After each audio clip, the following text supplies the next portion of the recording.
Am I the a-hole for snapping at my fiancé because she left our daughter alone with her alcoholic mom? I, 28 male, do not trust my fiancé's 26 female mother at all. This is due to the fact that she is an alcoholic and has been since my fiancé was a kid. My partner has told me numerous stories from her childhood that are horrible. Her mom was severely neglectful, and her dad ended up taking care of her and her sister full-time. My fiancé stopped talking to her mom when she was a teenager, but reconnected with her 5 years ago. Her mom claims to be in recovery, but she still drinks, and I don't have much respect for her whatsoever.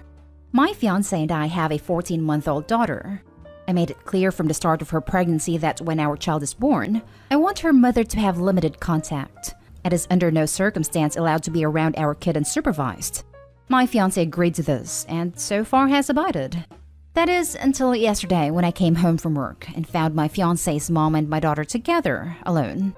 I asked where my fiancé is, and her mom said that she went to the grocery store. I'm immediately fired up, but managed to keep my cool until my partner gets home and her mom leaves. I asked my partner what the hell did she think she was doing leaving her mom and our daughter alone together. I told her it was a stupid and irresponsible thing to do. She tried to defend it by saying that she was only gone for 20 minutes. I snapped and said, what kind of mom leaves her kid by themselves with a drunk? My fiancé called me Neho and started crying. Now she has barely spoken to me. I guess I'm confused, because after all what my fiancé has been through with her mom, I would have thought that she would know better. I just want to protect our daughter. Am I the a-hole? Now for the top comments. Not the a-hole. I'm seeing a lot of it was only 20 minutes, which, yeah, it was only 20 minutes, which means there was zero reason for your fiancé to not wait till you got home to leave. Both parents need to agree on who gets to be alone with their child, and your fiancé did agree, and she broke that agreement over a very trivial situation. It was not okay. I don't understand the "you're the a-hole" or "everyone sucks here" comments. The wife crossed a predetermined boundary. I feel like if it was the husband in this situation, everyone would be harping on him to no end. Why would you leave your child unattended with an alcoholic who has proven to be a bad parent? The husband was clearly concerned for his daughter's safety and well-being. The wife's only concern was that he pointed out that a bad parent would make that decision, which I think is fair. If you're more concerned with being called out on your horrible parenting than being a good parent, maybe being a parent isn't for you. It takes very little time for something horrible to happen to a child, even with an attentive parent or babysitter.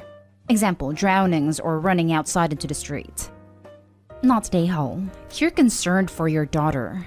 The mother was an abuser and a drunk. This should be treated as if something bad would happen. The mother needs to be supervised with her grandchild, and your wife didn't even talk to you about leaving their daughter alone. Maybe your wife leaves her child alone with others. Your wife needs to reevaluate how to be a good parent. Hi, mistreated daughter of an alcoholic mother here. This is going to be an unpopular opinion, but I think a little bit of compassion goes a long way. Everyone sucks here. Your fiancé for leaving your daughter with her mom, and you for your reaction to this. Plus for how you approached the situation regarding grandma's level of contact with your daughter. Your fiancé is the one who went through the trauma with her mother, not you. She's the best judge of her own mother's character. The way you said, my fiancé agreed to this and so far has abided, makes me wonder how you talked to her about it. Did you have an actual conversation with her where the both of you came to a mutual conclusion, where both of you are active participants? Or did you just put forth your demand while she was pregnant with her child? If the latter, she opened up to you about her traumatic experiences, and you used them to put her in adversarial position when you really didn't need to. Was she planning on using her mom as a live-in nanny or something? If my fiancé did this to me, it would cause a lot of resentment and spite on my end. It wouldn't exactly motivate me to enforce the executive decision made in this conversation. The comment you made about her being a bad mother was too far and uncompassionate, and a great way to foster resentment in your relationship. Now for the next story. Am I the a-hole for telling my son the truth about math? My wife is a high school math teacher. Math is her passion, and she loves teaching. She has always been a math wizard, and thinks math is this super fun subject that is enjoyable and relaxing. To decompress as a kid, she'd do algebra. For fun, she'd do hard calculus. To me, it's endearing, and she does have fun and is enjoyable outside of math and academics. Ever since my son was 3, she started teaching him math. She tried to teach him to count at 1 year old, but he couldn't really speak, so it didn't work out. When he was 5, she started teaching him all the math she could. When he was in grade 1, he aced the class because he'd learned all of it before from his mother. This essentially made her think that her teaching him advanced math was a good thing, and pretty much all their time together is math-related. By grade 3, he was doing algebra. He's a bright kid. And at first, he was really interested in math because it helped him understand how the world works. Now, he's in grade 5 going to grade 6, and she started teaching some of high school syllabus. He'd been losing interest for a while because the math was slowly drifting away from real-world application and into x plus 6 times x plus 7, solve for x. That's where he began to lose interest. And because he's obviously young and not really ready for that kind of math yet, she had pushed him insanely hard to get him to do well in it. There were days where she'd come home from work and my wife would immediately start drilling him with math.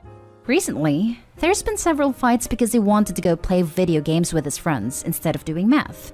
My wife told him to do the math, which I'm assuming is IGCSE trigonometry, which I think is insane, as in our school system. He's not even in middle school yet, and she's making him do high school level work. She left the room because she had to attend to something, and my son threw his pen on the ground and started crying. I was already annoyed because he barely ever gets to play with his friends, and his holidays have just started. I guess she wants him to ace his math classes, but this was too far for me. He asked me, I was in the room, why this math was even needed, because he couldn't see any use for it outside of school tests. I told him that, honestly, 80% of math is useless in the real world. I haven't used algebra since I left high school, and I work in government. I have barely come across grade 9 level trigonometry and have never seen high school algebra or calculus outside of school in math-related fields. I did tell him that math was important to get into colleges, but I don't think he should be worrying about that when he's not even in middle school yet. After this, I got into a huge fight with my wife where she was screaming at me for impeding their relationship. I told her that their relationship can't be just math. Am I the a-hole? Everyone sucks here. I'm a math teacher. Forcing math or any learning down young children's throats does more harm than good. My daughter's talented at math. We do no math together at home beyond her schoolwork. She is 5. She needs to be 5. So when she's home, she plays, spends time with her family, has fun.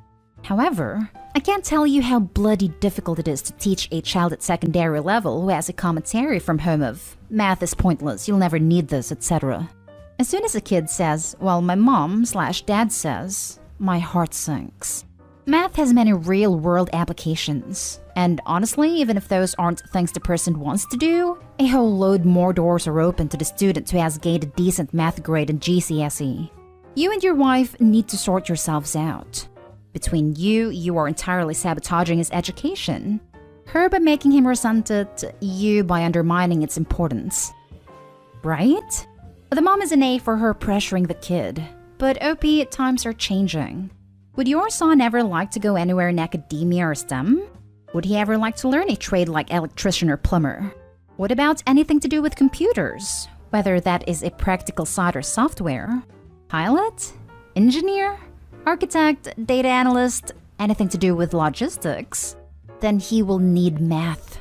Just because your career hasn't involved any math at all, and wow, the chances of him also managing to get a government job like that are small, does not mean your experiences are universal. Wow, way to make this world seem smaller than it is.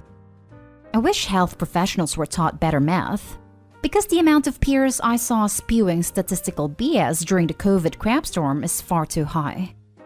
Not day hall. A lot of my job is math, so how useful it is depends on the direction you decide to go. I don't think he should be worrying about that when he's not even in middle school yet. I agree, and this is what makes you not the a-hole. Let the kid be a kid. Your wife's approach sounds like it will probably make him hate math. His wife's approach also doesn't sound like a good teaching method. First of all, the drilling. Second, the non-real-life application. I had a teacher like that from year 7 to 9. Barely got through it. Then I had an awesome teacher year 10 to 13 and suddenly got only A's and B's. And third, not taking criticism on math.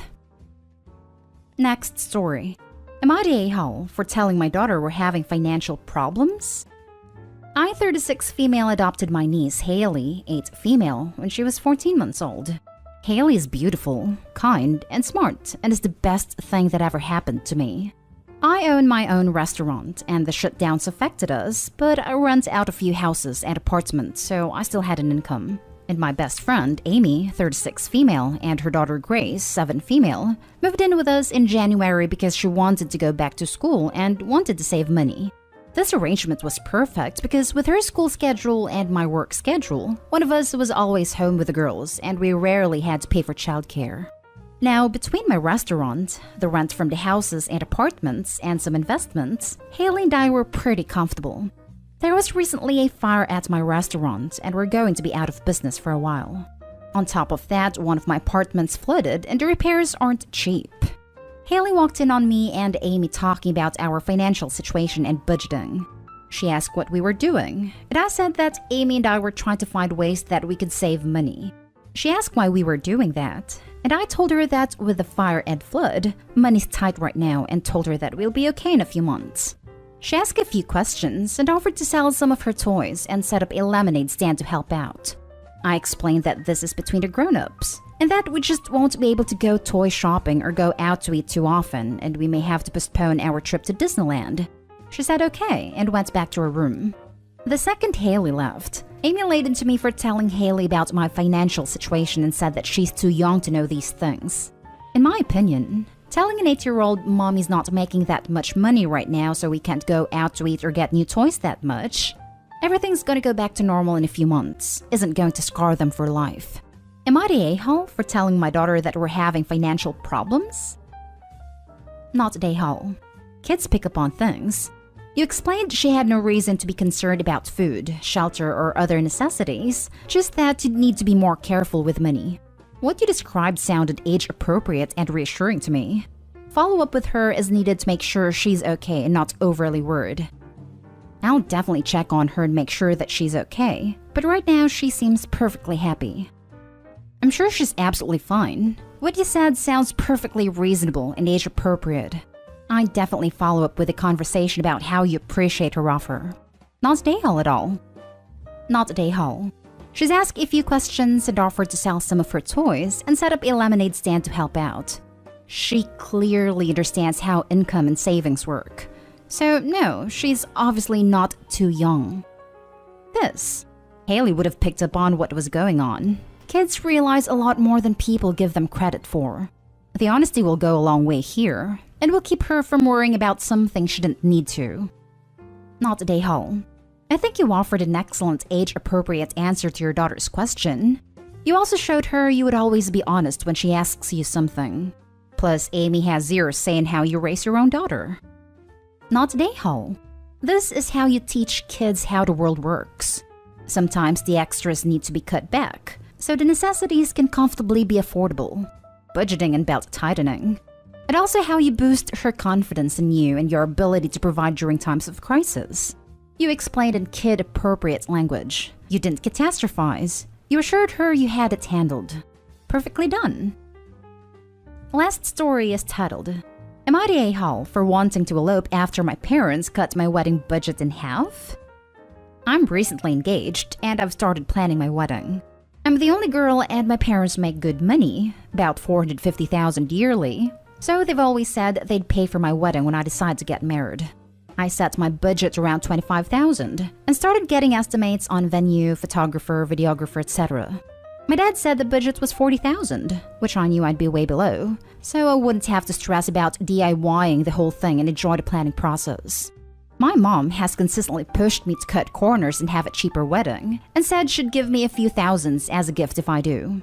Note, my mom is notorious for backtracking on promises when it comes to money. My fiancé and I agree would rather have a nice, put-together wedding than accept a gift. Might I restate, she backtracks on these decisions last minute too often for me to trust it. My mom has also gotten estimates of how much her friends paid for their daughters' weddings, all of which were over $25,000, and agreed they could swing that financially. The kicker here is after those two estimates were thrown out, my parents backtracked and gave me a final wedding budget of $20,000. My mom is also pushing me to use vendors her friends used instead of me finding people that fit my style. She wants a southern-born wedding. I like more modern elegance. I wouldn't be so upset with them had the budget been $20,000 from the beginning, but it seems as if they pulled that number out of thin air. They also created this budget after my mom spent $3,000 on my dress and veil, so I'm now left with $17,000.